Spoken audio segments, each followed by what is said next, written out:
오늘 저는 여러분과 함께 믿음의 빛난 자산이라는 제목으로 은혜를 나누고자 합니다. 인간이 갖고 있는 자산은 그 종류가 수없이 많습니다. 동산, 부동산은 틀림없는 자산입니다. 교육이나 기술도 빼어낼 수 없는 자산인 것입니다. 행복한 가정, 튼튼한 몸도, 그리고 좋은 성품도 삶을 부유하게 하는 자산이 되는 것입니다. 그 외에도 부부의 사랑, 형제의 사랑, 좋은 친구 등 그 종류는 헤아리기 어려울 정도로 많습니다.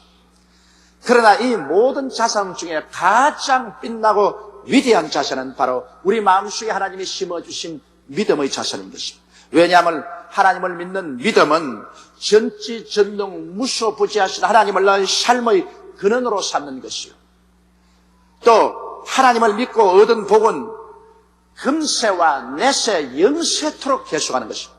세상의 인간의 모든 자산은 삶이 끝나면 사라져버리고 맙니다. 그러나 하나님을 믿고 믿음으로 말미암아 얻은 복은 영세토록 계속하고, 하나님을 우리가 의지함으로 담대한 용기와 힘을 얻을 수 있기 때문에 이보다 더 위대한 자산은 없는 것입니다. 하나님의 약속을 믿는다는 것은 그 약속에 주어진다는 보증서를 손에 쥔 것과 같습니다. 우리가 믿는다는 것은 이미 하나님께서 우리를 위해서 이루어준다는 보증서를 손에 쥔 것과 같아요. 현재 눈에는 보이지 않아도 반드시 보이도록 성취된다는 증거가 바로 우리 마음속에 있는 확실한 믿음인 것입니다. 그러므로 고래로 하나님께서는 믿음을 통하여 우리 인류를 구원하시고 믿음을 통해서 하나님께서 승리하시고, 하나님은 믿음과 순종을 크게 기뻐하시고 언제나 믿음과 순종을 가지고 우리와 연결을 맺으시는 것입니다. 그러면 첫째로 여러분과 함께 아벨의 믿음을 한번 생각해 보시기 바랍니다. 성경에는 하나님께서 아벨의 믿음을 크게 기뻐하시고 그가 죽었으나 그 믿음으로 증거한다고 말하셨습니다. 아담이 하나님을 반역하고 타락하고 난다, 그는 에덴에서 쫓겨났습니다. 그러나 하나님께서는 그들에게 구원의 소망을 주셨습니다. 타락한 인류를 위해서 장차 여인의 후손이 나와서 뱀의 머리를 깨뜨리겠다고 하십니다.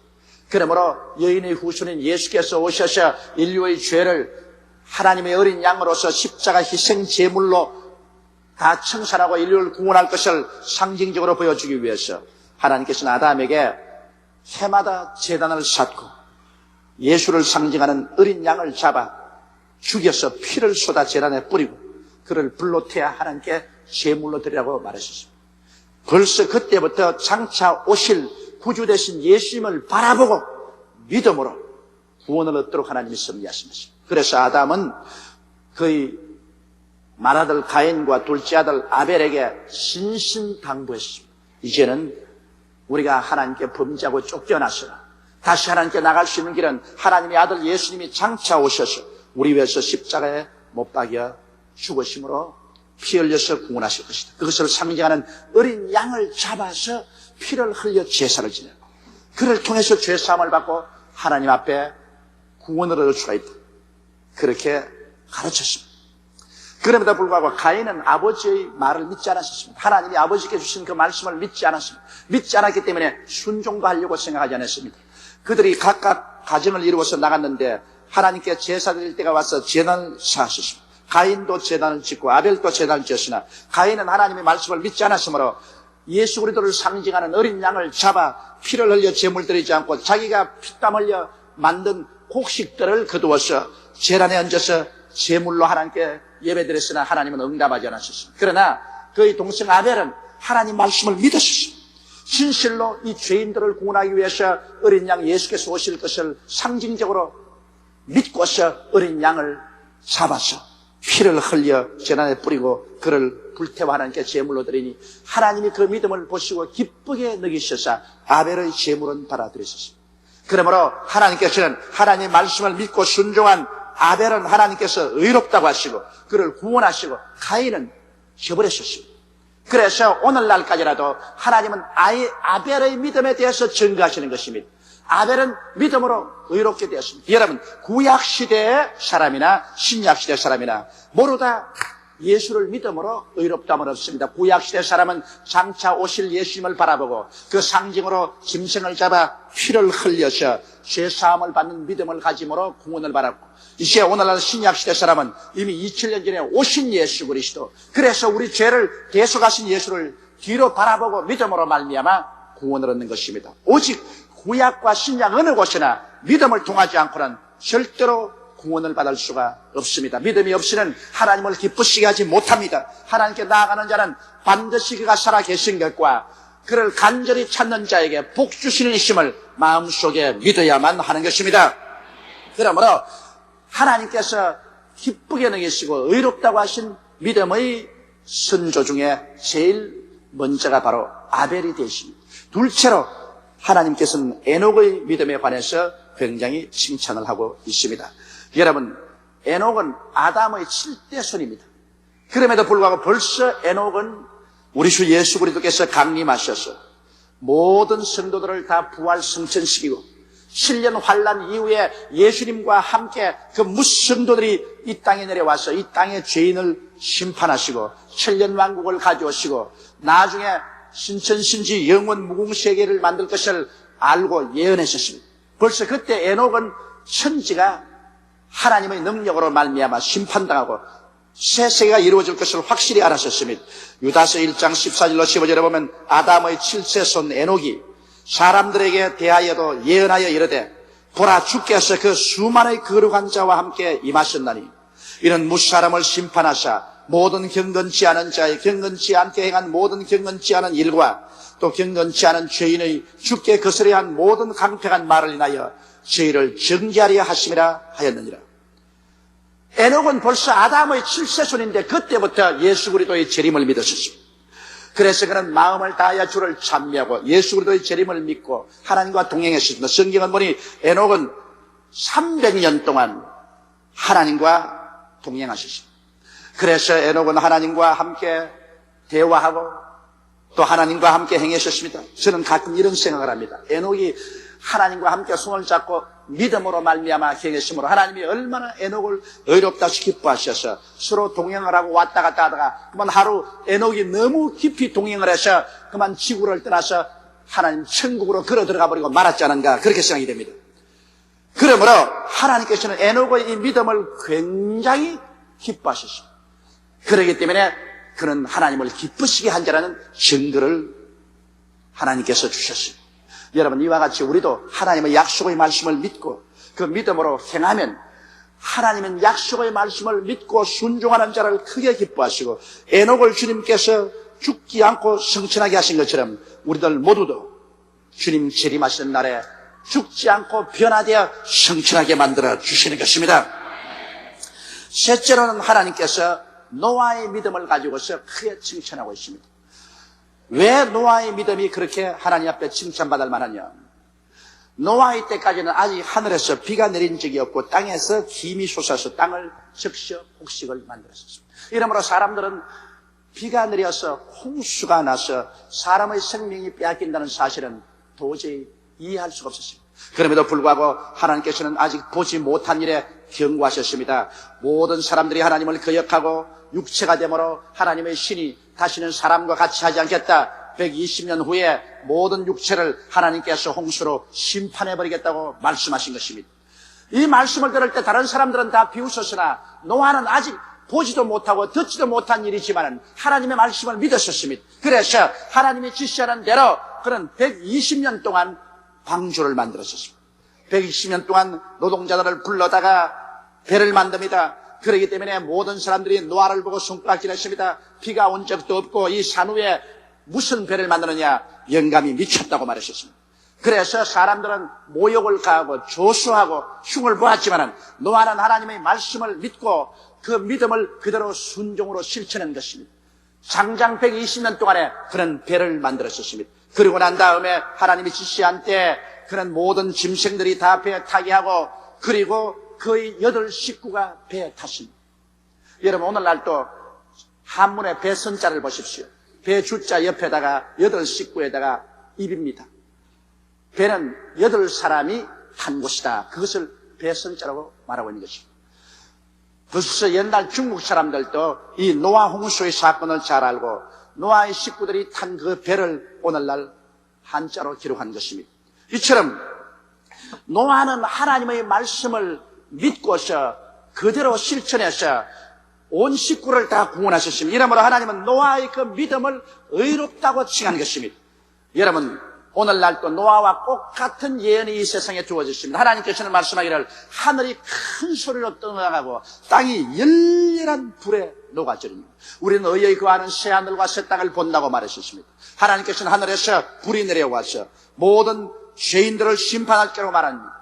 우리의 기억에 하늘에서 불이 내려와서 모든 인류를 다 심판했다는 것은 아직까지 확실히 이해되지 않습니다. 그럼에도 불구하고 우리는 보지 못하는 일에 경고함을 받고 있습니다. 오늘 이 경고를 받은 사람들이 노아 때와 같이 우리 회개하고 예수 그리스도의 십자가 보혈을 믿고 구원을 받고 그리고 경건한 삶을 살아갈 때 이러한 사람들은 장차 주님 재림하실 때 한 사람도 남김없이 다 구원을 받게 되는 것입니다. 그러나 이 그리스도의 경고를 무시하고 그리스도의 복음을 비난하고 그리스도를 믿는 사람들을 흉보고 핍박하는 사람들은 그날이 다가오게 될 때 모르다 노아 시대 노아를 비웃던 사람들이 홍수로 멸망한 것처럼 오늘날 이제는 불로서 하나님 앞에 심판을 받아 멸망을 받고 말 것인 것입니다.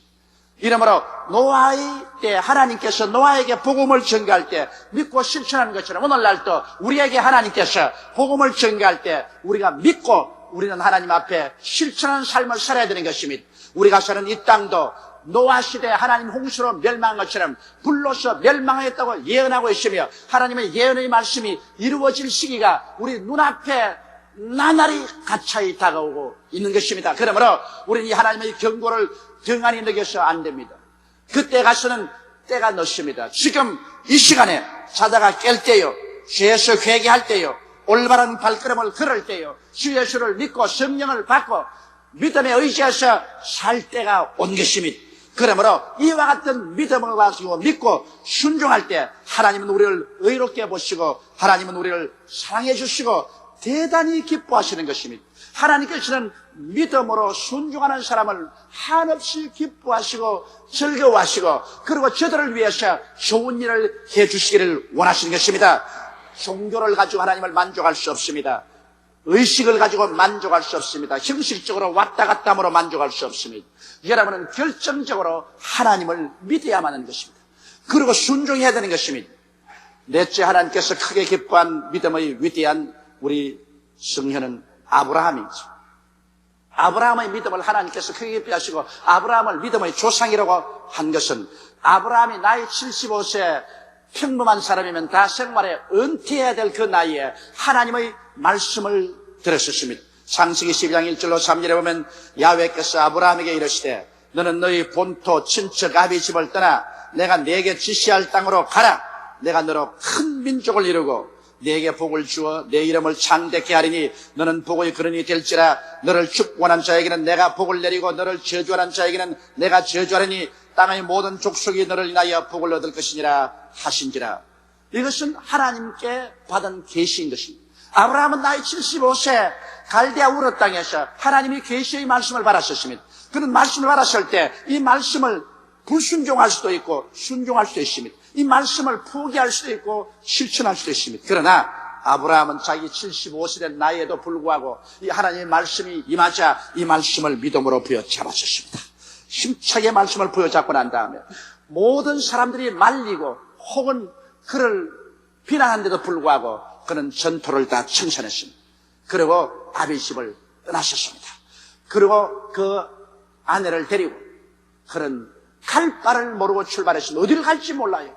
갈대아 우르에서 가나안 땅이 어딘지 모릅니다. 그러나 믿음으로 말미암아 그는 출발했습니다. 하나님은 이것을 크게 기쁘게 여기셨습니다. 그 후로 아브라함의 믿음은 여러 가지 면에서 시험을 많이 겪었지만은 그러나 믿고 순종하려고 발부둥치는 그를 하나님 붙들어 주셔서 기어코 그를 복 주셔서 큰 민족을 이루게 하시고 아브라함은 하나님께 복을 받아 창대하게 되고 말한 것입니다. 이와 같이 여러분 우리가 우리 마음속에 갖는 믿음이란 하나님의 말씀을 믿는 것입니다. 우리가 무엇을 믿느냐고 하면 우리는 하나님의 말씀을 믿어야 되는 것입니다. 하나님께서는 여러분과 저에게 믿을 수 있는 근거를 주셨습니다.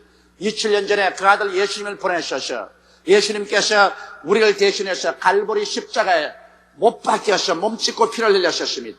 그러므로 말미암아 예수 그리스도를 믿을 수 있는 근거를 주셨습니다. 그의 찢어진 몸과 피를 통해서 우리 일생의 모든 죄악이 다 청산되었다고 성경은 말합니다. 예수 그리스도의 그 고난을 통해서 원수된 우리가 하나님과 화평함을 얻어 하나님께서 그를 통해서 성령을 주시겠다고 약속하셨으며 예수님께서 십자가에 올라가실 때 우리 연양것을 담당하시고 병을 짊어지고 가셨으며 그런 십자가에서 우리의 삶의 모든 가시와 은거키를 다 짊어지고 올라가셔 청산하시고 저주를 제하시고 아브라함의 복을 우리에게 약속하셨으며 죽었다가 부활하심으로 사망을 철폐하고 우리에게 영원한 삶을 주님께서 십자가에서 약속하고 계신 것입니다. 그러므로 오늘날 우리들에게는 하나님의 아름다운 복음이 전파되어 있습니다. 우리는 믿을 수 있는 이유와 근거를 다 가지고 있습니다. 거기에다가 성경은 말씀하기를 믿음은 들음에서 나며 들음은 그리스도의 말씀으로 말미암다고 말하신 것입니다. 우리가 하나님 말씀을 창세기부터 계시록까지 읽을 때 이 말씀을 통하여 우리 마음속에 믿음이 들어옵니다. 말씀을 듣지 아니하고 말씀을 읽지 아니하면 성령이 역사하지 않습니다. 성령은 말씀을 통해서 역사하는 것입니다. 그래서 말씀을 듣고 읽을 때 마음속에 믿음이 생깁니다. 여러분이 최소한도 하루에 성경 5장씩 읽고 1시간 이상 기도해 보십시오. 마음속에 하나님 성령이 역사하여 주셔서 뜨거운 믿음이 용솟음쳐 올라오는 것입니다. 이와 같이 우리가 말씀을 통해서 하나님을 믿을 수 있는 믿음을 얻을 수 있는 것입니다. 이와 같이 믿음이란 하나님의 말씀을 성령의 감동으로 믿고 없는 것을 있는 것 같이 마음의 눈으로 보고 느끼고 확인하는 것입니다. 믿음이란 마음속에 확신이 들어오게 돼요. 이 확신이 들어오게 되면 이 확신을 부여잡는 것이 믿음이요. 또한 믿음이란 세상적인 증거에 의지하지 않습니다. 환경이나 감각이 아닌 믿음만을 유일 절대의 증거로 삼고 전생을 내어 던져 순종해야만 하는 것입니다. 여러분, 우리가 믿습니다라고 나오고 난 다음에도 순종하려고 할 때 여러 가지 세상적인 풍파가 다가오는 것입니다. 환경이 믿음에 정반대되고 혹은 감각적으로 믿음에 거슬리는 일들이 많이 생겨나는 것입니다. 그러나 믿음은 다른 데 증거를 얻으면 안 됩니다. 믿음이란 내 마음속에는 믿음 그 자체가 증거인 것입니다. 그러므로 확실한 믿음을 마음속에 갖고 믿음 그 자체를 증거로 삼고 눈에는 아무 증거 안 보이고 귀에는 아무 소리 안 들리고 손에 잡히는 것 없어도 마음속에 믿습니다 한번 했으면 그 믿음을 가지고 우리는 밀고 나가야만 되는 것입니다. 여러분의 믿음은 반드시 하나님 앞에 시험을 당합니다. 믿음이 진짜인가 가짜인가는 시험을 통해 보지 않고는 알 수가 없는 것입니다. 그러므로 여러분께서 일단 하나님의 말씀을 굳세게 믿고 나면은 그 믿음을 실천해야 되는 것입니다. 순종해야 됩니다.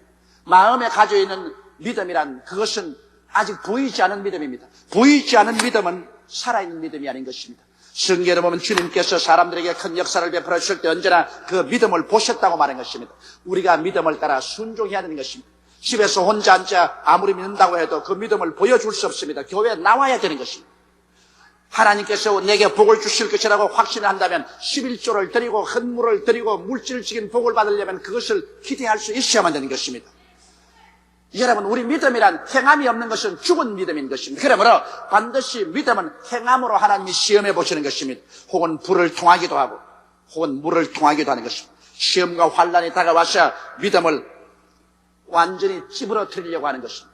그럼에도 불구하고 눈에는 아무 증거 안 보이고 귀에는 아무 소리 안 들리고 손에 잡히는 것 없어도 일단 내가 마음속에 믿었으면 흔들리지 아니하고 살든지 죽든지 흥하든지 망하든지 성하든지 쇠하든지 그 믿음에 서서 밀고 나가면 어느 시점에 들어가면 그 믿음이 합격을 하게 되는 것입니다.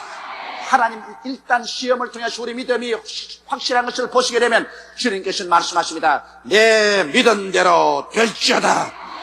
할 수 있거든이 무슨 말이냐? 믿는 자에게는 능치 못하심이 없나니라고 말씀하는 것입니다. 우리에게 개냐시 하늘 만한 믿음이 있으면 이 산들을 명하여 저 바다에 던져라도 될 것이라고 말씀하는 것입니다. 믿음은 위대한 자산입니다. 우리 마음속에 믿음의 자산을 가지고 있으면 우리는 어떠한 운명과 환경도 변화시킬 수가 있는 것입니다. 믿음의 기도는 사람의 마음으로 움직이는 것이 아니라 천지를 지으시고 역사를 운행하시는 하나님의 마음을 움직이시는 것입니다. 하나님의 마음이 움직이면 없는 것은 있고 있는 것은 없어질 수 있습니다. 천하가 변화될 수 있는 것입니다. 그러므로 믿음의 기도는 우리의 인류의 역사와 운명을 변화시키시는 가장 큰 힘이 되는 것입니다. 그렇기 때문에 주님께서 에레미야에게 하신 말씀이 일을 행하시는 야훼, 그 일을 지어 성취하는 야훼, 그 이름을 야훼라고 하는 자가 너에게 이르노라. 너희는 내게 부르짖으라. 내가 내게 응답하게 크고 비밀한 일을 내게 보여주려고 말씀하신 것입니다. 그러므로 일은 하나님이 행하시겠다고 하셨습니다.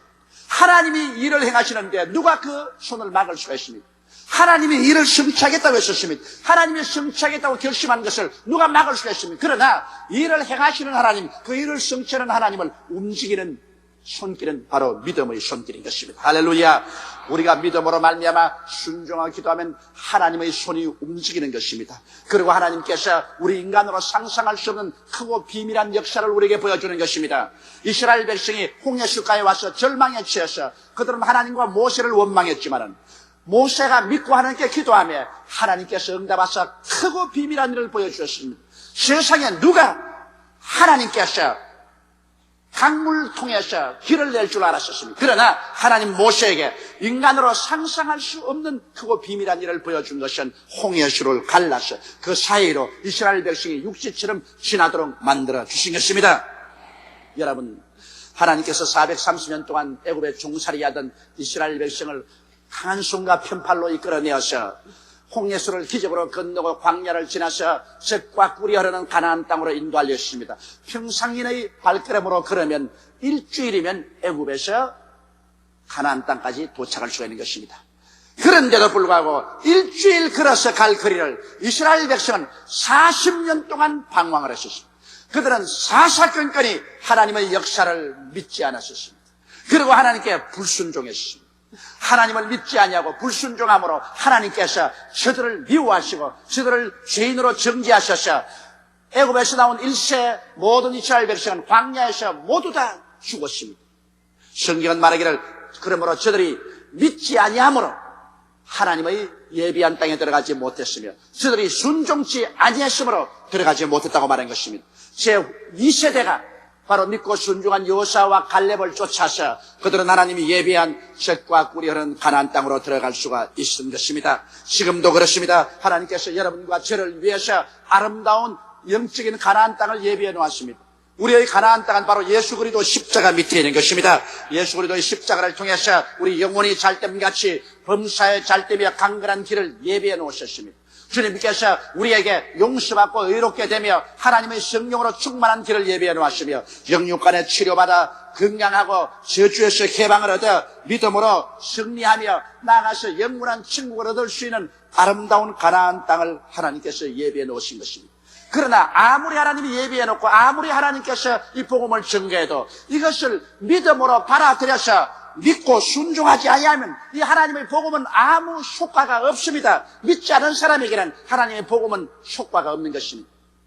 그러나 우리가 하나님 말씀을 듣고 우리가 회개하고 그리스도를 구주로 모셔드리고 하나님 말씀을 믿고서 눈에는 아무 증거 안 보이고 귀에는 아무 소리 안 들리고 손에 잡히는 없어도 그대로 진행해 나가면 이제 이 하나님의 약속의 말씀과 은혜는 효과를 발생합니다. 우리가 시련을 통해서 확실한 믿음이 있는 것을 증거하면 그때부터 하나님께서는 우리의 생활 속에 기사와 이적으로 우리의 믿음대로 주님께서 이루어지기 시작하는 것입니다.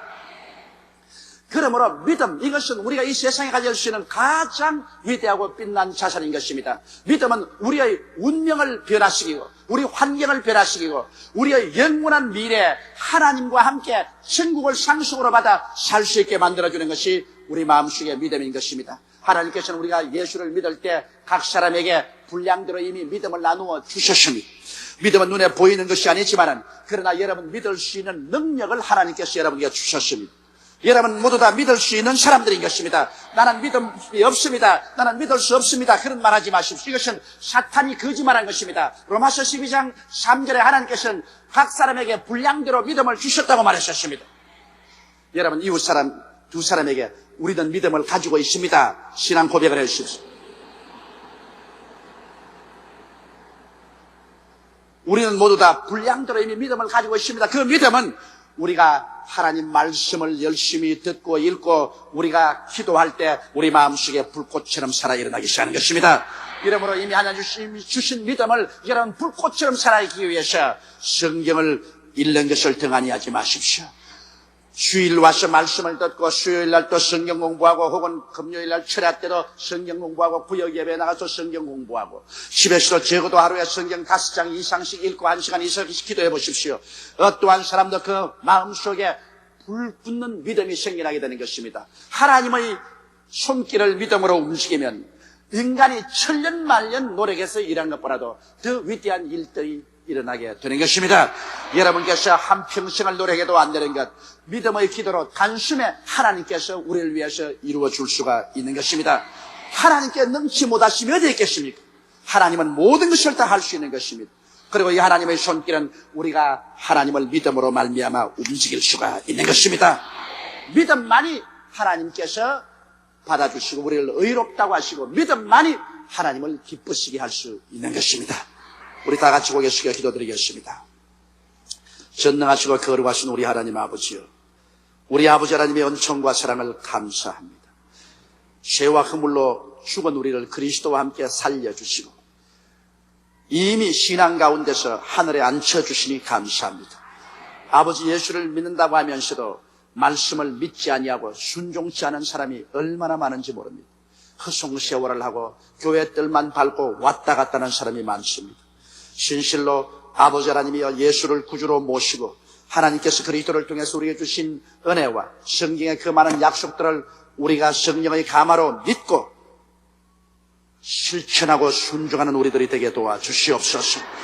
믿었으면 그것을 눈에 보이도록 행하게 도와주시옵소서. 실천함으로 하나님께 옳다 인정함을 받고 기적이 일어나게 도와주시옵소서. 아버지 하나님이여 믿음의 역사를 통해서 우리 모든 성도들이 하나님의 은총을 입게 도와주시옵소서. 하나님이 우리 위해서 예비한 그 축복 속에 들어가서 살게 도와주시옵소서. 우리 주 예수님 이름으로 기도드리옵나이다. 아멘. 오늘의 성경 말씀 로마서 4장 18절로 25절 말씀. 아브라함이 바랄 수 없는 중에 바라고 믿었으니 이는 내 후손이 이가 드리라 하신 말씀대로 많은 민족의 조상이 되게 하려 하심을 인함이라. 그가 100세나 되어 자기 몸에 죽은 것 같음과 사라의 태에 죽은 것 같음을 알고도 믿음이 약하여지지 아니하고 믿음이 없어 하나님의 약속을 의심치 않고 믿음에 견고하여져서 하나님께 영광을 돌리며 약속하신 그것을 또한 능히 이루실 줄을 확신하였으니 그러므로 이것을 저에게 의로 여기셨느니라. 저에게 의로 여기셨다 기록된 것은 아브라함만 위한 것이 아니요 의로 여기심을 받을 우리도 위함이니 곧 예수 우리 주를 죽은 자 가운데서 살리신 이를 믿는 자니라. 예수는 우리 범죄함을 위하여 내어줌이 되고 또한 우리를 의롭다 하심을 위하여 살아나셨느니라.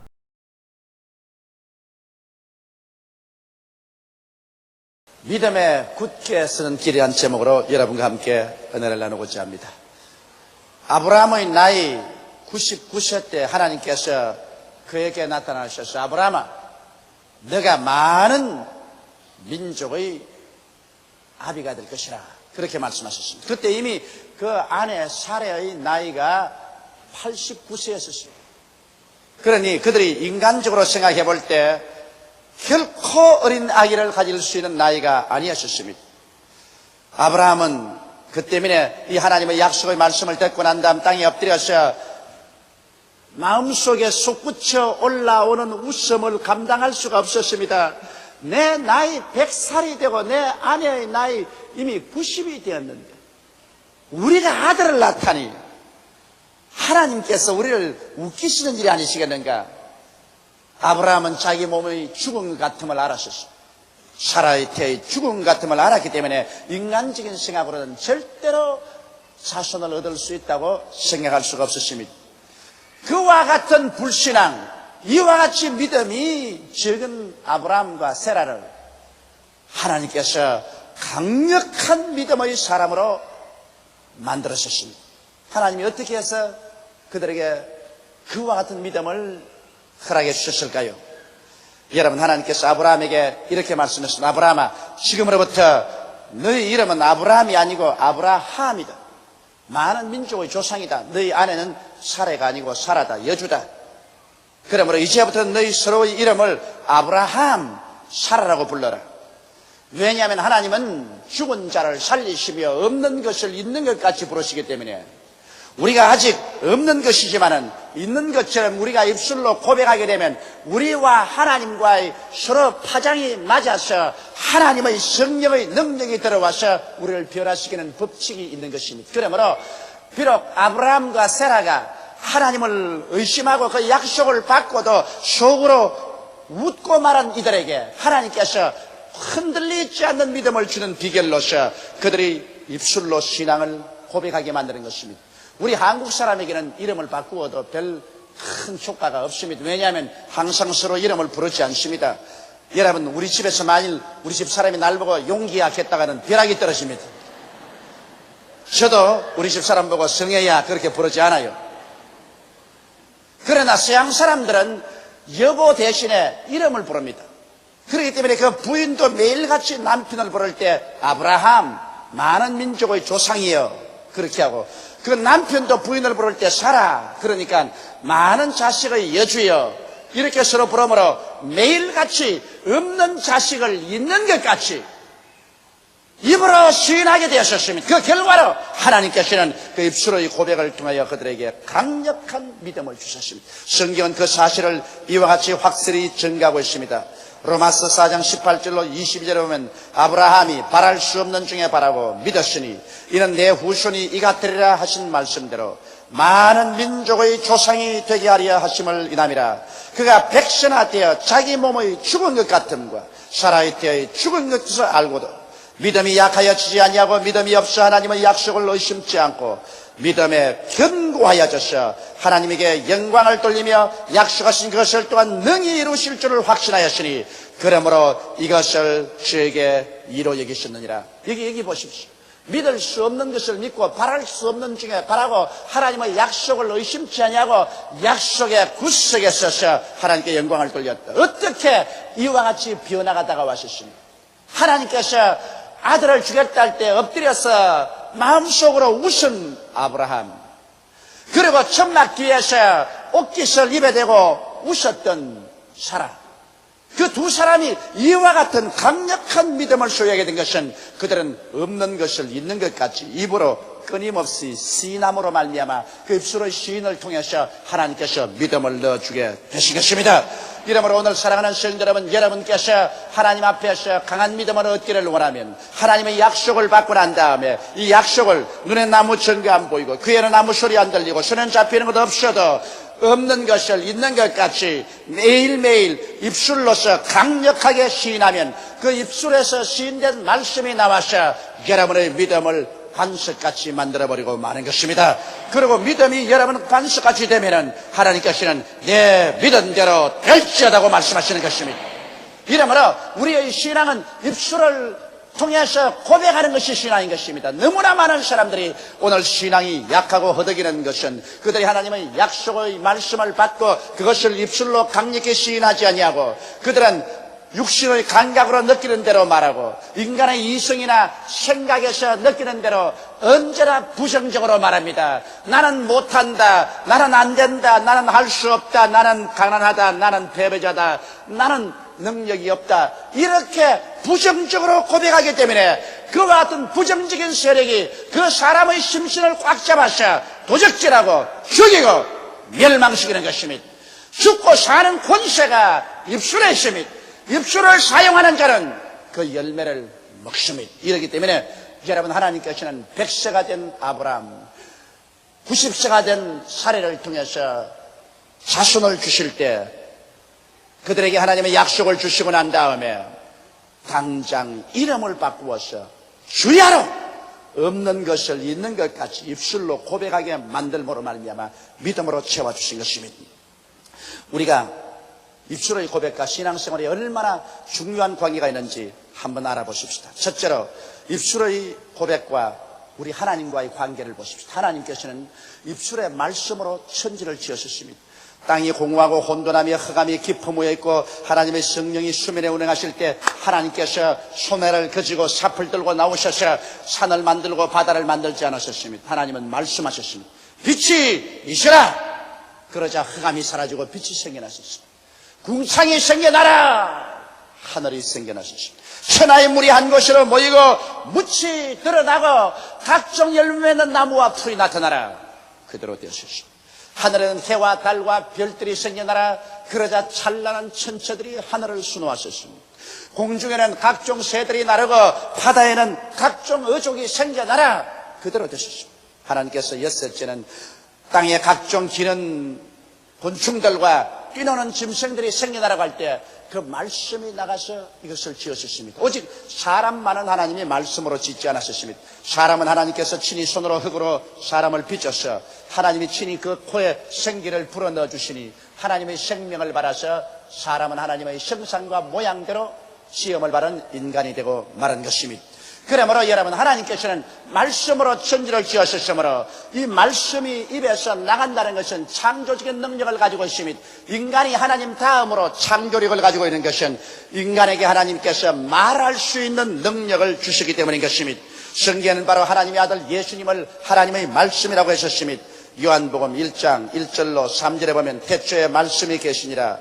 이 말씀이 하나님과 함께 계셨으니 이 말씀은 곧 하나님이시니라. 그가 태초에 하나님과 함께 계셨고 만물이 그로 말미암아 지은 바 되었으니 지은 것이 하나도 그가 없이는 된 것이 없느니라고 말하셨습니다. 여기에서 하나님의 말씀이 바로 예수님이십니다. 예수님은 하나님의 말씀으로서 육을 입고 오셨은 것입니다. 그러므로 예수님을 통해서 만물이 창조됐다고 말한 것입니다.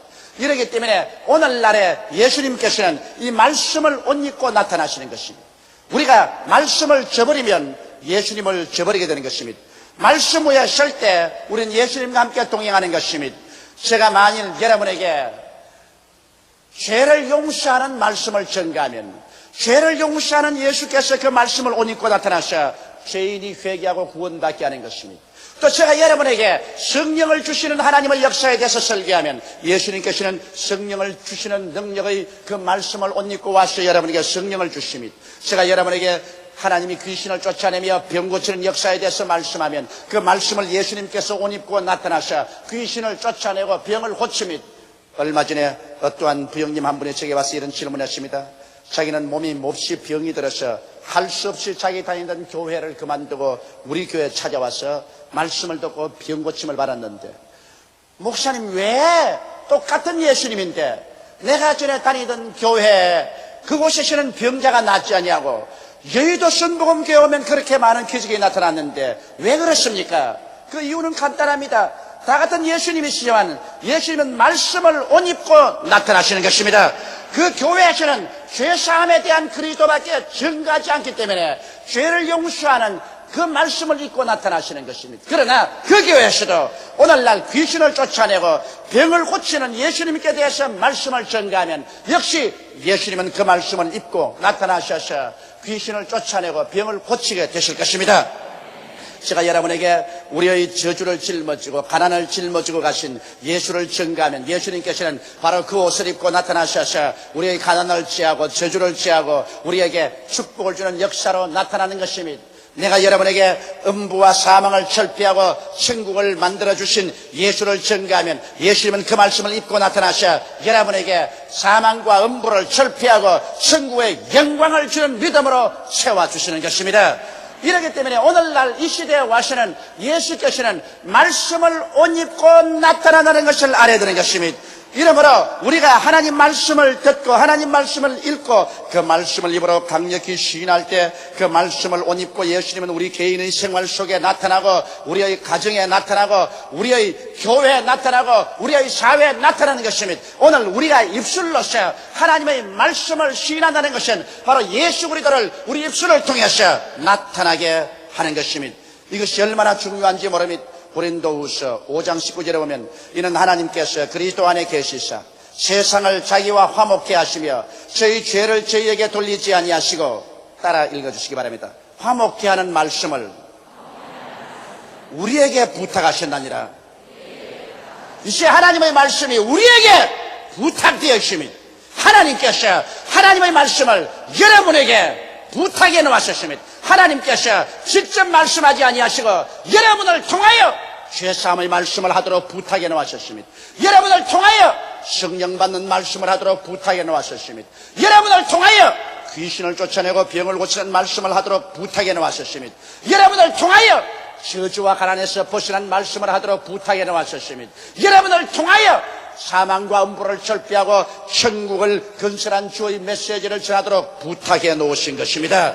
이러므로 부탁을 받은 우리들이 하나님의 말씀을 완전히 전하지 아니하면 오늘 주님께서 나타날 수가 없는 것입니다. 주님께서는 여러분과 나에게 자신을 부탁해 놓았습니다. 그렇기 때문에 우리가 말씀으로 이 땅에서 매면 하늘에서 매일 것이요, 이 땅에서 풀면 하늘에서도 풀리게 되는 것입니다. 오늘 하나님께서는 진리의 말씀을 여러분께 부탁하였으므로 여러분께서 이 말씀을 입술로 고백할 때 이 말씀을 통해서 하나님이 믿음을 역사해 주시고 하나님의 기적이 여러분의 생애 속에 나타나게 되는 것입니다.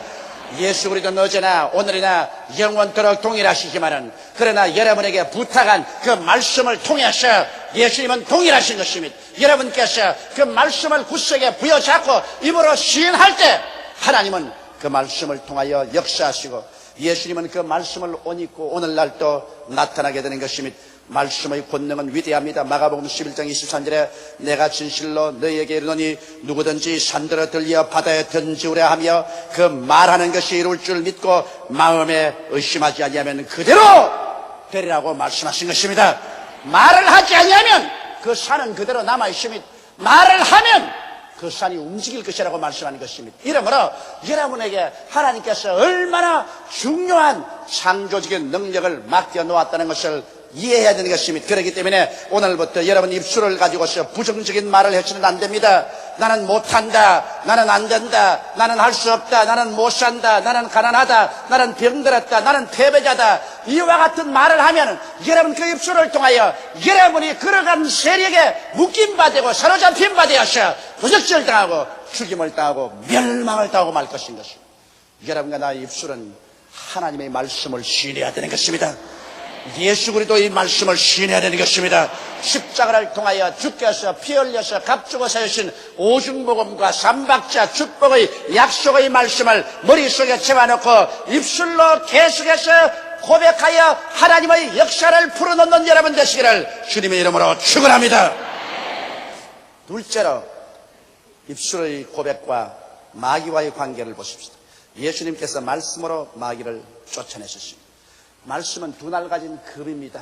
성경 하나님의 말씀은 살았고 운동력에 의해서 좌우의 날선 금보다 예리하여 혼과 영과 및 관절과 골수를 짜긴다고 말한 것입니다. 여러분께서 하나님 말씀을 말할 때 마귀가 보면 여러분 입에서 날선 금이 나오게 되는 것입니다. 이 금이 나와서 마귀의 염통을 찌르는 것입니다. 예수님께서 40주 40야 금식하시고 줄이신지라 마귀가 와서 예수님을 유혹했었습니다. 마귀가 처음 유혹한 것은 줄이신 예수를 바라보고 네가 만일 하나님의 아들이거든 이 돌들을 별하여 떡덩이가 되게 해서 먹으라고 말했습니다. 이 말은 금강산도 19경인데 먼저 구복을 채워라, 하나님의 능력을 이용해서 구복부터 먼저 채우라는 이와 같은 인본주의적인 삶을 살도록 종용을 받았습니다. 그때 예수께서 하나님이여 이 마귀를 쫓아주시옵소서 그런 말 안 하셨습니다. 말씀으로 마귀를 쫓아버리셨습니다. 신명기 8장 3절의 말씀을 예수님이 인용했습니다. 사람이 떡으로만 살 것이 아니요 하나님의 입으로 나오는 모든 말씀으로 살 것이니라. 그 말 한마디에 마귀는 그냥 쫓겨나가 버린 것입니다. 그러자 마귀는 예수님을 데리고 거룩한 예루살렘 성의 높은 성전의 꼭대기 위에 데리고 갔어요. 그 밑에 예배드리러 수많은 사람이 모여온 것을 보고 뛰어내려라. 그러면 하나님이 천사들을 보내었어. 너희 발을 받들어 발이 돌에 부딪히지 않고 사뿐 내리게 할 테니 그러면 수많은 사람들이 너를 보고 감탄을 하고 찬양을 하고 너를 따라올 것이 아니겠는가. 그렇게 하라. 그럴 때 예수님께서 단호하게 성경 말씀으로 마귀를 대적하는 것입니다. 예수님은 신명기 6장 16절을 인용하셔서 주 너희 하나님을 시험치 말라.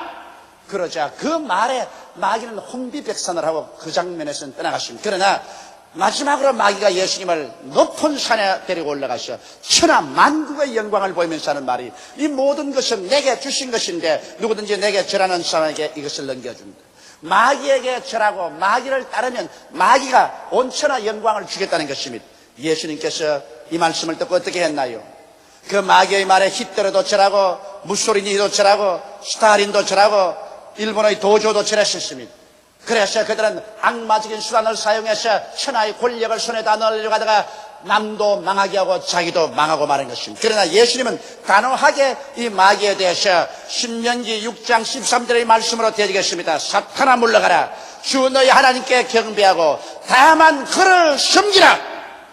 이 하나님의 말씀을 말하자 이 날카로운 하나님의 말씀의 검에 사탄이 찔려서 그는 도망하고 마는 것입니다. 그래서 천사들이 와서 수용드린 것입니다. 여러분 성경 마가복음 16장 17절에 곧 저희가 내 이름으로 귀신을 쫓아내매라고 말한 것입니다. 여러분 쫓아낸다는 것은 모셔낸다는 것과 틀린 것입니다. 모셔내는 것은 나가십시다. 나가시지요. 쫓아내는 것은 그렇게 모셔내는 거 아닙니다. 쫓아내는 것은 나가! 왜 왔어? 예수 이름으로 명하노니 나갈지어다. 그런데 오늘 너무나 많은 사람들이 귀신을 쫓아내지 않고 모셔내려고 합니다. 나가시죠. 나가요. 하나님 안 나가요. 좀 쫓아주세요. 여러분 성경에 어디 하나님께 귀신 쫓도록 기도하라고 했습니까? 다른 것은 기도하라고 말했지만 귀신을 쫓는 것은 우리 보고 쫓아라 그랬지 하나님이 쫓아주겠다고 말 안 한 것입니다. 여러분 귀신 쫓아내려고 아무리 하나님께 기도해도 그건 효과 없습니다. 왜? 성경에는 너희가 내 이름으로 귀신을 쫓아낼 것이라고 말했지 내가 쫓아주겠다고 말 안 한 것입니다. 그러므로 자꾸 기도를 하면 하나님께서 이 사람아 2000년 전에 내가 내게 뱀과 전갈을 밟으며 원수의 모든 능력을 제할 권세를 주었으니 너희를 해할 자가 결단코 없으리라. 그러므로 네가 쫓아낼 것 네가 쫓아내지 왜 나보고 자꾸 하라 그러냐. 여러분이 할 것은 여러분이 해야 돼요. 여러분은 예수를 믿고 하나님 백성이 될 때부터 이미 귀신을 쫓아낼 권세가 주어진 것입니다. 그러므로 귀신 쫓아내는 것은 여러분이 입술의 말로서 쫓아낸 것입니다. 하나님께 액을 복구함으로 쫓아낸 것이 아닙니다. 나사렛 예수 이름으로 명하노니 너희 더러운 귀신아 나가라. 악한 귀신아 나가라. 거짓말한 귀신아 나가라. 너희 연약의 귀신아 나가라. 귀먹고 벙어리 된 귀신아 나가라. 여러분이 쫓아내야 되는 것입니다. 도적이 오는 것은 도적질하고 죽이고 멸망시키는 것입니다.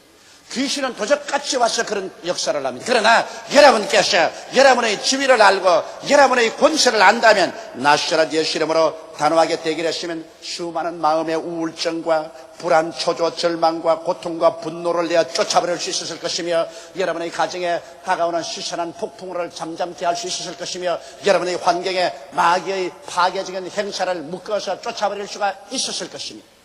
오늘 여러분 얼마나 많은 슬픔과 파괴가 눈에 안 보이는 악한 마귀에 의해서 일어나고 있다는 것을 알아야 되는 것입니다. 성경에 보면 그라사인이 왜 자기 처자를 버리고 눈이 이글이글 불타고 옷을 벗어버리고 돌로서 자기 몸을 찢고 공동묘지에서 고함고함 치고 있었습니까? 그는 마귀에게 잡혔습니다.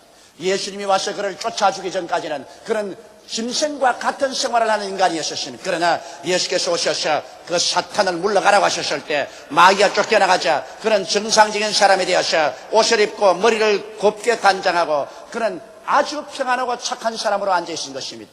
오늘 여러분의 생활 속에 우리가 상상할 수 있는 것보다 더 많은 파괴와 슬픔이 마귀가 와서 그렇게 하고 있는 것입니다. 그렇기 때문에 예수께서 우리에게 승천하실 때 제일 먼저 명령한 것이 저희가 내 이름으로 귀신을 쫓아낼 것이라고 말씀하신 것입니다. 성경에는 요한계시록 12장 11절에 또 여러 형제가 어린 양의 피와 자기의 증거하는 말을 인하여 저를 이겼다고 말한 것입니다. 마귀를 이기는 것은 우리가 어린 양 예수 그리스도의 피에 의지하고 예수의 피로서 우리를 덮어달라고 말하고 그 다음 입술로서 증거하라고 말했습니다. 기도함으로 이겼다고 말하지 않으셨습니다. 증거함으로 이겼다. 마귀에 대해서는 기도하라고 말하지 않으셨습니다. 증거하라고 말하셨습니다. 단호하게 입술로 마귀에게 내 위치를 증거하고 예수 이름으로 대결할 때 마귀는 한 길로 왔다가 7길로 도망을 치고 말 것인 것입니다. 셋째로 우리 입술의 고백과 우리 삶의 변화를 우리는 알아야 되는 것입니다. 여러분 아브라함과 사레의 생애는 근본적으로 변화됐습니다. 100살이 되고 90살이 된 할아버지와 할머니의 생애가 봄에 만물이 솟생하듯 그 몸에 물기가 돋아서 새로운 청춘이 되었습니다. 그들이 이삭을 낳았었어요. 어떻게 그렇게 했습니까? 입술의 말이 그들을 변화시킨 것입니다. 그들이 없는 것을 있는 것 같이 불렀었어요. 없는 자식을 있는 것 같이. 아직 아버지와 엄마가 안 되었는데도 아버지와 엄마가 된 것처럼 입술로 강력하게 고백할 때 이것이 저들의 영적인 삶을 변화시켰습니다. 정신적인 태도를 변화시켰습니다. 육체적인 신진대사까지 변화시켰습니다. 그래서 그들이 100세 아들을 낳았습니다. 여러분, 야곱을 보십시오. 야곱은 태어날 때부터 형의 발 뒤꿈치를 잡고 태어난 한사스럽고 사기성이 많은 사람이었어요. 그런 형을 속였고 아버지도 속였고 외아저씨 집에 가서 20년 동안 외아저씨를 속이기도 했었습니다. 그런 위대한 인물이 될 수 있는 가치가 없습니다. 그러나 그가 야복 나루토에서 하나님의 사자와 씨름하고 난 다음에 하나님의 사자가 그에게 이름을 물었습니다. 내 이름이 뭐냐? 야곱, 즉 사기꾼입니다. 이제부터 내 이름을 이스라엘이라고 하라. 하나님의 왕자라고 하라. 그가 이름을 바꾸었어요. 매일같이 나는 하나님의 왕자다. 나는 이 세상에 깡패가 아니다. 하나님의 왕자다. 계속 이스라엘을 그는 입으로 시인했습니다. 그러자 그는 12 아들을 낳았어요. 오늘날 이스라엘의 조상이 된 것입니다. 시몬 보십시오. 시몬이 예수님을 만났었을 때 예수님이 시몬을 가만히 버리시고 너 이름은 시몬이구나. 그러나 이제부터 내가 너를 베드로라 하겠다. 이 말을 듣고 사람들은 다 웃을 것입니다. 왜냐하면 그는 과연 갈대와 같은 사람이었습니다. 그는 잘 웃고 잘 울고 그러고 성 잘 내고 또 잘 풀리고 맹세 잘하고 맹세 잘 깨고 변화무쌍한 갈대와 같은 사람이었습니다. 마치 갈릴리의 하늘 같고 파도와 같았습니다. 그런데 이 시몬을 보시고 예수께서 너는 이제 베드로라고 말할 것이다. 반식이라고 말할 것이다. 그래서 사람들이 웃으면서 제일 처음 농담반 진담반으로 그 이름을 베드로로 불렀어요. 베드로는 생각했었습니다. 갈릴리에 풍랑이 다가왔어. 온 바다가 끓어오르고 거대한 파도가 해변으로 몰려와서 바위를 내리칩니다. 순식간에 그 물보라 밑에 바위가 삼켜버립니다. 그 바위가 녹아버릴 것 같습니다. 산산조각이 날 것 같은데 얼마 있지 않아 보면 물보라를 내리고 파도는 깨어지고 바위는 그대로 우뚝하게 서 있습니다. 저게 바위, 내가 바로 저 바위다. 그런 마음의 감동을 느꼈었습니다. 그래서 그는 늘 자기 이름을 나는 이제 시몬이 아니고 베드로다, 베드로다 입술로 시인했습니다. 그 시인이 그를 변화시켰습니다. 오순절날 이후로 그는 기독교계를 이끄는 가장 위대한 사도되었고 그가 로마 제국을 거의 지도하여서 300년 만에 그리스도교 국가로 만들어버리고 말한 것입니다. 그는 위대한 반석이 된 것입니다. 입술로 시인함으로 말미암아 위대한 심리적인 인격적인 변화를 가져오게 된 것입니다. 성경엔 요한복음 10장 10절에 사람이 마음에 믿어 이에 이르고 입으로 시인하여 구원에 이른다고 하셨습니다. 예수 그리스도를 마음에 믿고 그가 내 구주인 것을 입으로 시인할 때 구원의 능력이 그 인격 속에 들어와서 그를 변화시킨다는 것입니다. 오늘 우리들은 입술의 말로서 강한 믿음을 얻게 되고 말로서 하나님과 함께 일하고 예수님이 그 말씀을 통하여 옷 입고 나타나게 하며 말씀으로 마귀를 쫓아내고 말씀으로 위대한 변화를 가져올 수 있게 되는 것입니다. 다 같이 고개숙여 기도드리겠습니다. 하나님 우리 아버지요, 우리는 예수 믿고 살면서 우리의 입술에 고백하는 말이 얼마나 중요하다는 것을 잘 모르고 있었습니다. 내 아버지, 사람들이 믿음이 허약한 것도 말씀으로 자기를 강하게 하는 신앙 고백을 하지 않았기 때문입니다. 아버지여, 저들 생애 속에 하나님의 기사와 이적이 나타나지 아니한 것도 오늘날 하나님은 말씀을 우리에게 부탁했기 때문에 말씀을 우리가 고백함으로 말씀을 통하여 예수께서 옷 입고 나타나는데 이것을 안 했기 때문에 기사와 이적을 체험하지 못하고 있습니다. 말씀을 강하게 고백하고 마귀를 대적하지 않았기 때문에 고통을 당하고 있으며 말씀을 시인하지 않았기 때문에 인격적인 변화도 다가오지 않았었습니다. 하나님 아버지, 우리 혀는 몸에 지극히 적은 지체로 돼 큰 것을 자랑합니다. 혀를 다스리는 자가 온 몸을, 온 인격을 다스린다는 것을 알게 하여 주옵소서. 우리 아버지 하나님, 오늘 이 시간부터는 강하게 우리 주 예수 그리스도의 구원을 입으로 시인하여 내 아버지 하나님 믿음을 얻고 하나님의 역사를 체험하고 변화를 받고 기적을 체험하게 도와주시옵소서. 예수님 이름 받들어 기도드리옵나이다. 아멘. 오늘 저는 여러분과 함께 믿음에 실패하는 이유라는 제목으로 은혜를 나누고자 합니다. 예수님께서 벳세다 광야에서 남자만 5,000명, 부녀자 10만 명에게 말씀을 전가하시고 병을 고쳐주시고, 그리고 나중에 흑이증이 어득일 때 보리떡 5개와 물고기 2마리로 그들을 다 배불리 먹여주십니다. 그러자 날이 저물어짐에 주님께서 제자들을 재촉하셔서 배를 타고 먼저 가버나움으로 건너가게 하시고 난 다음 예수님은 군중들을 흩어보내시고 산 위에 올라가셔 밤이 맞도록 주님께서 하나님 앞에 간절히 기도하셨습니다. 그런데 제자들이 배를 지어서 가버나움으로 가는 도중에 풍랑이 다가와서 배를 아무리 저어도 배가 나아가질 않습니다. 바다 가운데서 그들은 배는 나가지 아니하지, 바람은 불지, 몸은 지치지, 마음의 불안과 공포심이 꽉 들어 차서 있는데 갑자기 바다 위로 누가 걸어오고 싶습니다. 예수님께서 제자들을 돌보시려고 물로 걸어오시는 것인데 예수님이 물로 걸어올 줄 누가 꿈에 알았겠습니까?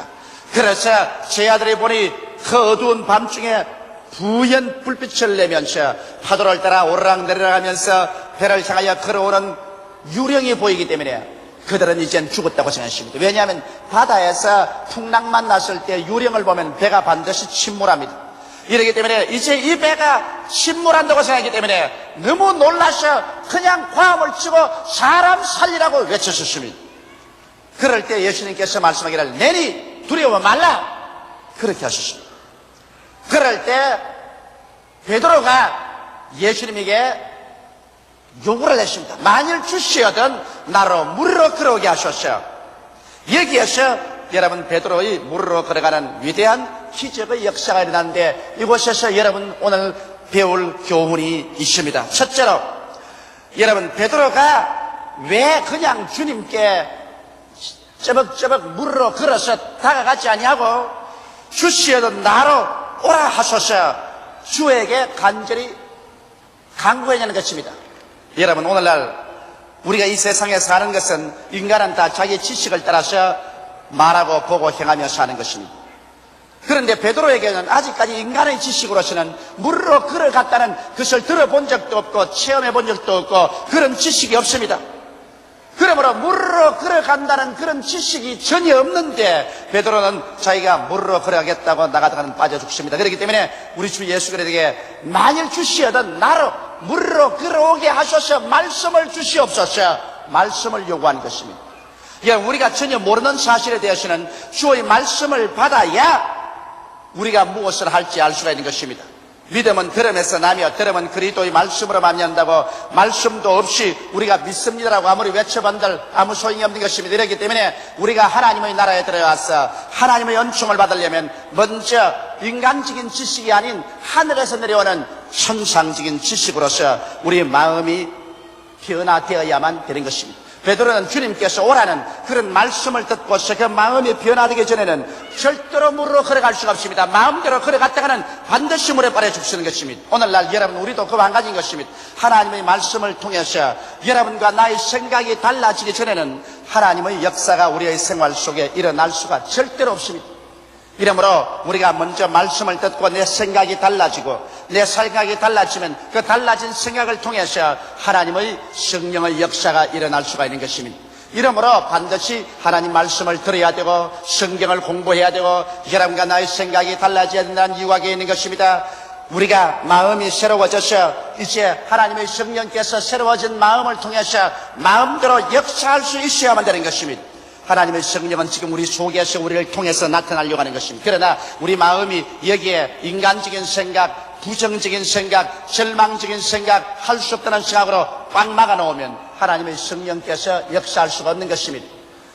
배에 타고 있는 다른 모든 제자들은 한 사람도 남김없이 다 물으로 걸어갈 수 없다고 생각했었습니다. 그러나 여기 베드로만은 주여 말씀을 주시옵소서. 주의 말씀을 주시면 내가 그 말씀을 받아 듣고 내 마음을 변화시켜서 나도 물으로 걸어갈 수 있다는 생각을 갖게 되겠습니다. 그러므로 말씀을 주시옵소서, 그렇게 요청했던 것입니다. 오늘날 여러분과 내가 인생을 새롭게 살고 승리롭게 살고 하나님의 축복 가운데 살려면 하나님 앞에 나가서 마음을 새롭게 함으로 변화를 받아야 되는 것입니다. 어떻게 변화를 받을까요? 가장 근원적으로 우리가 변화를 받을 수 있는 것이 예수 그리스도의 십자가 밑에서 변화를 받을 수가 있는 것입니다. 누구든지 그리스도 안에 있으면 새로운 피조물이라 이전 것은 지나가시니 보라 새 것이 되었다고 성경을 말하고 있는데, 십자가 밑에 가셔 여러분과 나의 생각이 달라지는 것입니다. 먼저 어떤 생각이 달라질까요? 십자가 밑에서 죄의 용서를 받고 나는 의롭게 되고 하나님의 거룩함을 입는 사람이 되었다는 이러한 생각이 달라지는 것입니다. 예수를 믿지 않은 사람들은 모두 다 그 마음속에 나는 죄인이란 생각, 죄책이 꽉 들어차 있습니다. 그러나 그리스도의 십자가 밑에 나서 내가 예수 십자가를 바라보게 될 때 그리스도께서 나의 과거의 죄, 현재의 죄, 미래의 죄를 다 짊어지고 가신 것을 바라보고 난 다음에 내 마음의 생각에 이제 나는 용서를 받아들이고 하나님의 의롭다함을 받아들이고 거룩함을 받아들여서 새 사람이 되었다는 생각으로 마음이 변화를 받아야 되는 것입니다. 또한 예수님 십자가 밑에 나와서 나는 예수 그리스도를 통해서 성령을 마셔드림으로 말미암아 하나님의 성령이 나와 같이 계셔서 나를 도와줌으로 나는 할 수 없다, 못한다, 안 된다는 생각을 제껴버리고 성령이 나를 도와주심으로 내게 능력 주시는 자 안에서 나는 능치 못하심이 없다는 생각을 받아들여야만 되는 것입니다. 성경은 말씀하기를 누구든지 목마른 자는 내게로 와서 마셔라. 그리하면 그의 뱃속에서 생수의 강이 넘쳐나라 하셨으니 이는 저들이 받을 성령을 일컬어 말하는 것이라고 하셨습니다. 이러므로 십자가 밑에 나와서 나는 예수를 바라봄으로 말미암아 성령이 내 속에 들어와 계심으로 할 수 있다, 사람이 되었다고 생각이 달라져야 하는 것입니다. 또한 십자가 밑에서 예수님을 바라봄으로 말미암아 주님께서 나 연약한 것을 친히 담당하시고 병을 짊어지고 가신 것을 깨달아야 되는 것입니다. 예수께서 채찍에 맞으심으로 내가 병 고침을 받은 사실을 마음속에 깨달아서 나는 마음속에 나는 병자다, 나는 연약하다, 나는 못 산다는 이러한 생각을 제껴버리고 나는 그리스도로 말미암아 치료를 받고 그리스도의 건강을 얻고 새 생명을 얻었다는 이러한 생각이 달라져야 되는 것입니다. 생각이 달라지지 않고는 하나님 성령이 역사할 수가 없는 것입니다. 또한 십자가 밑에 나와서 하나님을 쳐다보고 난 다음에 그를 통하여 나는 저주에서 해방을 얻고 가난에서 해방을 얻고 없다는 것에서 해방을 얻었다는 것을 깨달아야 됩니다. 그리스도께서 우리를 위하여 저주를 받은 바되사 율법의 저주에서 우리를 속량하였으니 아브라함의 축복이 이방인에게 미치게 하기 위해서 그렇게 했었으므로 예수 십자가를 통하여 나는 저주받은 것이 아니라 아브라함의 축복을 받은 자요 낭패와 실망하는 자가 아니라 형통하고 남에게 축복이 될 수 있는 사람이 되었다는 이러한 생각을 십자가 밑에서 바꾸어야 되는 것입니다. 또한 십자가를 쳐다보고 난 다음에 나는 영원한 멸망받을 사람이 아니라 그리스도께서 죽은 자 가운데서 부활한 것처럼 나도 그리스도를 통해서 사망을 멸하고 부활할 것이며 그리스도가 우리를 위해서 예비한 신천 신지에 들어갈 것이라는 이러한 생각이 마음속에서 변화를 받아야 되는 것입니다. 이와 같이 해서 여러분과 나의 생각이 오중복음으로 완전히 달라지면 달라진 그 모습을 통해서 하나님의 성령께서 여러분 생활 속에 기적을 베풀어 주시기 시작하는 것입니다. 이러므로 말씀을 듣고 여러분의 생각을 바꾸십시오. 생각이 나는 못한다, 안 된다, 죄인이다, 무력하다, 병자다, 저주받은 사람이다, 나는 멸망을 받을 것이다, 이러한 생각을 가지고 있는 이상 하나님은 여러분을 도와줄 수가 없는 것입니다. 이러기 때문에 오늘 우리는 다 예수 그리스도 앞에 나와서 그리스도의 그 대속의 은총을 바라보고 마음과 생각이 달라져서 여러분과 나는 옛사람이 아니라 새사람이 된 모습을 마음속에 뚜렷이 가져야만 되는 것입니다. 둘째로 여러분 베드로가 이 배에서 그가 스스로 자기 모습을 바라본 것은 자기가 배에서 나와서 예수님을 향하여 쩌벅쩌벅 물으로 걸어가는 자기의 모습을 분명히 마음속에 그려보았습니다. 왜냐하면 나중에 베드로는 바람과 바다를 바라보고 난 다음에 자기가 물으로 걸어간다는 이 꿈과 환상을 저버렸을 때 물에 빠진 것입니다. 여러분과 나의 생각이 달라지고 난 다음에는 여러분 마음속에 꿈과 환상이 달라져야 되는 것입니다. 내가 저는 할 수 없다, 못한다, 안 된다는 것이 나는 할 수 있다, 하면 된다, 해보자의 생각이 달라진과 함께 자기의 꿈이 달라져야 되는 것입니다.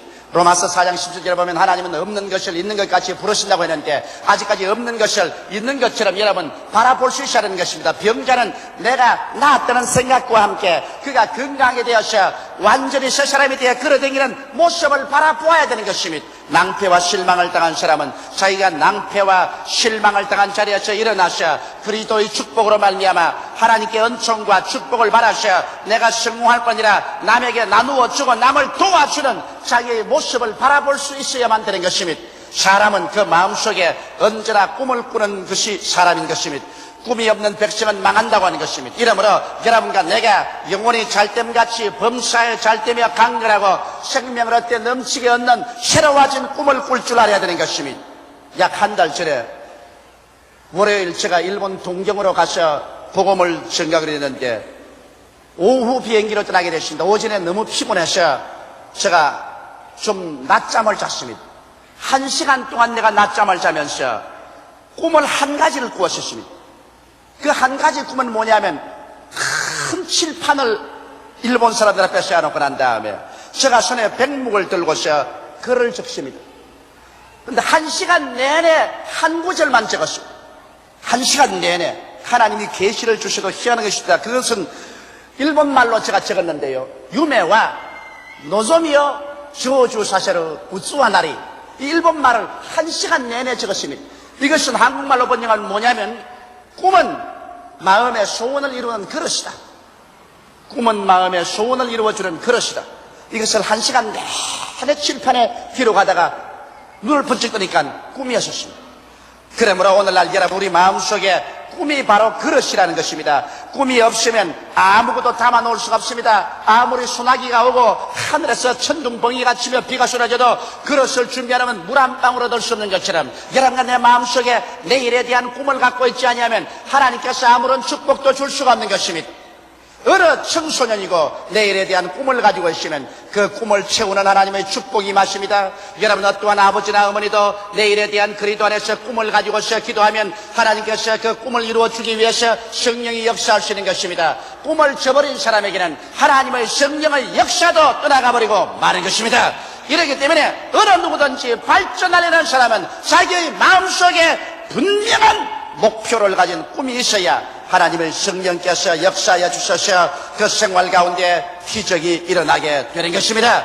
베드로는 꿈이 있었습니다. 다른 모든 지하들은 물로 걸어간다는 것을 꿈에도 생각하지 못했는데 베드로는 자기가 물로 걸어가는 것을 마음속에 꿈꾸어 보았습니다.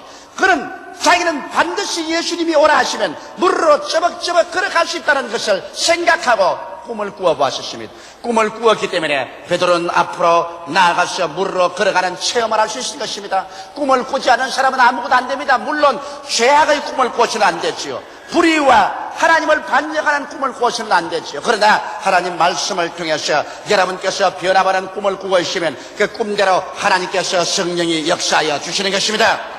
저는 항상 꿈속에서 살았었습니다. 사람들이 내게 와서 말하기를 어떻게 해서 세계 최대의 교회가 되냐고 물으면 나는 내 마음속에 항상 세계 최대의 교회가 되는 꿈을 꾸고 있었습니다.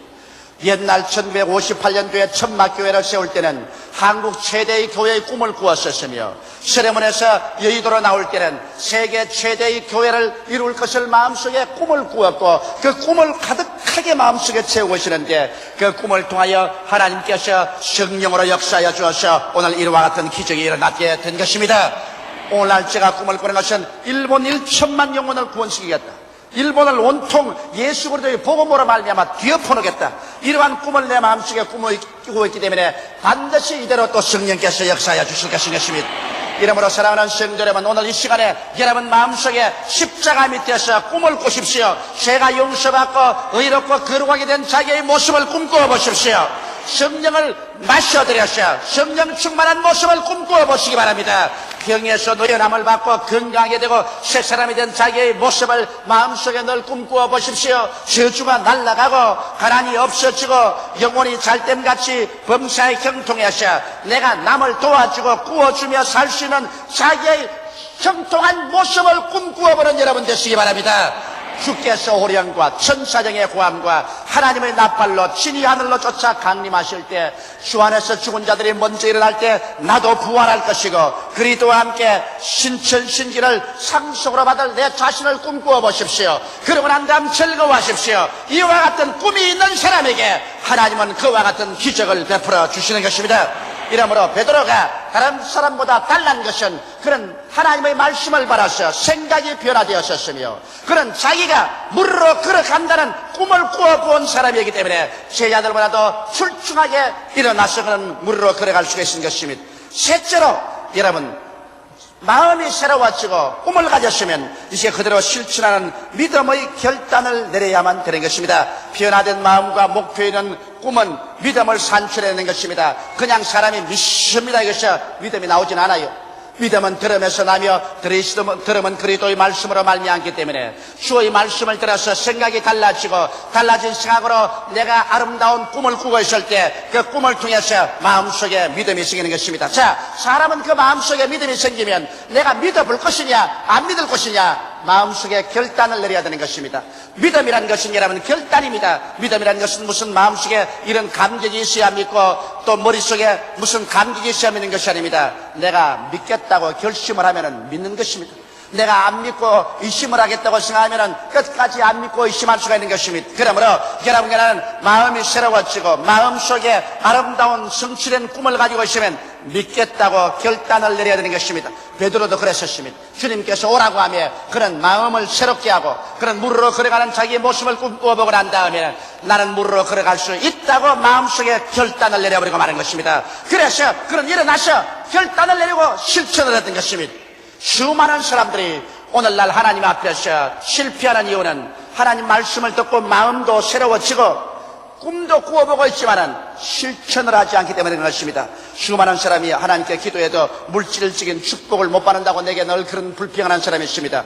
여러분, 그렇다면 우리 주님께서 여러분과 내게 주신 은혜를 여러분께서 실천하지 않기 때문에 그런 것입니다. 내가 마음속에 예수 그리스도께서 나의 저주를 담당하시고 나의 가난을 다 짊어지고 가시고 내가 새롭게 되었다는 지식을 받아들이고 그리고 하나님께 축복을 받아서 내가 영원히 잘됨같이 범사에 잘됨에 강건하게 되었어 남에게 꾸어주고 나누어주고 남을 도와주는 나의 모습이 분명해서 내가 그렇게 될 수 있다는 주님의 축복을 마음속에 믿었다면 그 믿은 대로 실천을 하기 시작해야 되는 것입니다. 나는 이렇게 하나님 축복을 받았으니 이제는 눈에 나무 전가 안 보이고 귀에는 나무 소리 안 들려도 축복 받은 사람처럼 나는 실천해야 되겠다. 그래서 믿음으로 결단을 하고 하나님 앞에 나와서 성수주의라고 11조 도둑질하지 말고 믿음으로 11조를 드리고 그리고 믿음으로 하나님의 사업을 위해서 도울 때 하나님의 사업을 위해서 심을 때 그때 하나님의 기적이 일어나기 시작하는 것입니다. 이러므로 베드로는 벌써 아직까지 물으로 인간이 걸어간 적이 없지만은 예수님이 오라고 말씀하셨고 자기가 물으로 걸어가는 모습을 그려보고 난 다음에는 나는 그렇게 해보겠다고 결심을 하고 일어나서 그런 믿음으로 물으로 걷기 시작한 것입니다. 이건 믿음의 결단인 것입니다. 믿음이란 항상 모험이 필요한 것입니다. 모험이 없는 믿음은 믿음이 아닌 것입니다. 믿음이란 것은 죽으면 죽고 살면 살기라는 결단을 내리고서 눈에 나무 전가 안 보이고 귀에는 나무 소리 안 들리고 소리는 잡히는 없어도 그대로 실천해 나갈 때 그것이 믿음이 되는 것입니다.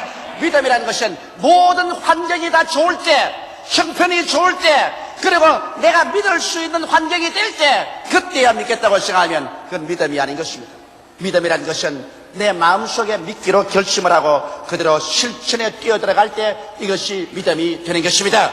이렇기 때문에 수많은 사람들이 믿어볼까 말까 자꾸 주저하다가 하나님이 주시는 귀한 기회를 잃어버리고 마는 것입니다. 여러분께서는 베드로처럼 말씀을 받고 말씀을 따라 이루어진 모습을 마음속에 분명히 그려볼 수 있거들랑 그 다음 그것으로 인하여 생기는 믿음을 단호하게 잡고 그대로 실천하는 것입니다. 온 세상이 다 나를 반대하더라도 내 환경이 아무리 어둡지라도 내가 할 수 있다고 믿으면 그대로 실천해 보는 것입니다. 밀고 나갈 때 하나님의 능력이 따라오는 것입니다. 행함이 없는 믿음은 죽은 믿음인 것입니다. 행하지 않을 때 하나님의 능력이 다가오지 않습니다. 사람들은 생각이를 하나님의 능력이 다가와서 나를 축복해 주면 행하겠다. 천만에요. 하나님은 말하시기를 내 입을 넓게 열라 내가 채우리라. 내가 먼저 입을 열어놓으면 내가 먼저 믿음으로써 입을 열어놓고 믿음으로써 실천하면 그 다음 뒤에 하나님께서 채우시는 능력이 따라오기 시작하는 것입니다. 이러므로 행하십시오. 믿음으로 행하십시오. 실천하십시오. 능력은 뒤에 따라오는 것입니다. 나는 기도할 줄 모른다. 그렇지 않습니다. 기도할 수 있다고 믿고 기도를 하기 시작하십시오. 그러면 기도할 수 있는 능력이 따라오는 것입니다. 나는 전도 못한다. 그렇게 말하지 마십시오. 나는 전도할 수 있다고 믿고서 전도하기 시작하면 전도할 수 있는 능력이 따라오기 시작하는 것입니다. 나는 축복을 못 받는다고 생각하지 마십시오. 축복 받는다고 결심을 하고 난 다음에 11조를 드리고 또 하나님 사업에 헌신해 보십시오. 그 다음에는 축복의 능력이 따라오는 것입니다. 언제나 우리 믿음이 먼저 앞서고 하나님 능력이 뒤에 따라오는 것이지 하나님의 능력이 앞서고 난 다음에 뒤에 믿음이 따라오는 것은 아닌 것입니다. 이러므로 우리가 하나님 말씀을 받아서 마음이 새로워졌으면 그 다음 새로워진 모습으로 이루어진 꿈을 늘 마음속에 꾸어보십시오. 사람이 마음속에 그 아름다운 꿈을 그리면 그를 통하여 믿음이 생기라는 것입니다. 믿어보자는 것입니다. 그러면 마음속에 결단 내리고 눈에 나무 전가 안 보이고 귀에는 나무 소리 안 들리고 손에 잡히는 없어도 믿습니다로 실천해 나가십시오. 홍해수를 향하여 걸어 들어가고 유단강을 향해서 걸어 들어가고 여리고성을 향해서 빙글빙글 돌기 시작하고 믿습니다를 외치고 나가면 믿는 자에게 이러한 표적이 따라오기 시작하는 것입니다. 믿지 않으면 아무리 왔다 갔다 해도 아무 소용도 없는 것입니다. 믿을 때 역시 하는 것입니다. 베드로도 믿고 난 다음에 물로 뛰어들어갈 때 하나님의 능력이 뒤에 따라와서 그런 물로 걸어갈 수 있는 능력이 생기는 것입니다. 넷째로 베드로가 믿음에 실패한 이유는 그 다음 물로 꽤 잘 걸어가다가 큰 바람이 불고 파도가 내리치니까 예수님을 바라보고 자기의 마음속에 자기가 물로 걸어가는 모습을 늘 바라보고 있던 그것을 확 그림을 바꿔버리고 말한 것입니다. 예수님을 바라보는 것을 그만두어버리고 자기 마음속에 다른 그림을 그렸었습니다. 그것은 물에 빠져 죽는 모습을 그려버린 것입니다. 나는 물에 빠질 것이다. 바람과 파도를 바라보고 난 다음에 잘못된 마음속에 환상을 그렸었습니다. 나는 실패한다. 나는 물에 빠진다. 나는 죽을 것이다. 그렇게 생각하자 말자. 그리고 그런 꿈을 꾸자 말자. 그런 공포가 들어오자 말자. 그는 물속에 빠져들어가기 시작하는 것입니다. 여러분, 먼저 생각이 잘못 들어왔었습니다. 나는 물에 빠질 것이다. 생각이 잘못 들어왔습니다. 둘째는 자기가 물에 빠져들어가서 허우적거리며 빠져 죽는 모습을 마음속에 그려보았었습니다. 그러자 마음속에 믿음은 사라지고 공포가 꽉 들어오자 베드로는 물속에 빠져버리고 말한 것입니다. 똑같은 베드로인데 조금 전까지는 물으로 걷다가 똑같은 베드로가 조금 후에는 물속에 빠졌었습니다. 여기에서 베드로가 무엇이 잘못되었을까요? 베드로가 잘못된 것은 환경적인 위협이 다가올 때 담대한 입으로 신앙 고백을 안 했기 때문에 베드로가 물에 빠진 것입니다. 여러분, 우리가 믿음으로 나갈 때 언제나 환경적인 협박은 다가오는 것입니다. 우리가 믿음으로 나간다고 해서 환경 전체가 다 그렇게 조용하고 좋아지기만 기다리시면 안 됩니다. 환경에는 여러 가지 역경이 다가오는 것입니다. 베드로가 물으로 걸어갈 때 바람도 불고 파도도 치고 물배로도 덮었습니다. 그럼에도 불구하고 그런 입으로서 예수를 바라보고 믿음을 시인했더라면 베드로는 끝까지 걸어갈 수 있을 것입니다. 뭐라고 시인할까요? 주께서 오라고 하셨으니 나는 걸어가고야 만다. 바람아 불어라. 주께서 오라고 하셨으므로 나는 걸어간다. 파도야 쳐라. 주께서 오라고 하셨으므로 나는 파도 위로 걸어간다. 물결아 나를 덮어 씌워라. 그러나 주님께서 오라고 하셨으므로 나는 걸어간다. 하나님의 말씀을 입으로 시인하고 나가셨으면 그런 믿음을 붙잡을 수가 있을 것입니다. 여러분, 우리의 담대한 신앙 고백은 꼭 필요합니다. 왜냐하면 신앙을 고백하는 것은 아무리 환경이 어렵더라도 하나님은 참말이라는 것을 증거하는 것입니다. 눈에 나무 증거 안 보이고 귀에는 나무 소리 안 들리고 손에 잡히는 건 없어도 하나님의 말씀은 참말이라는 것을 입으로 고백하는 것이 바로 우리의 신앙 고백이며, 우리가 입으로 고백할 때 마귀의 모든 거짓되고 헛된 현상을 다 깨뜨려버립니다. 마귀가 와서 우리에게 불안을 갖다 주고 공포를 갖다 주고 우리를 넘어뜨리려고 환경적으로 시험을 할 때라도 우리가 말씀을 담대히 입으로 시인하면 마귀가 거짓말쟁인 것을 드러내버리고 마귀를 내가 쫓아버릴 수가 있습니다. 또 우리가 입으로 담대하게 신앙을 시인할 때 우리의 믿음을 강하게 만들어 줄 수가 있는 것입니다. 이 혀는 적은 것이나 온몸을 의거한다고 말한 것입니다.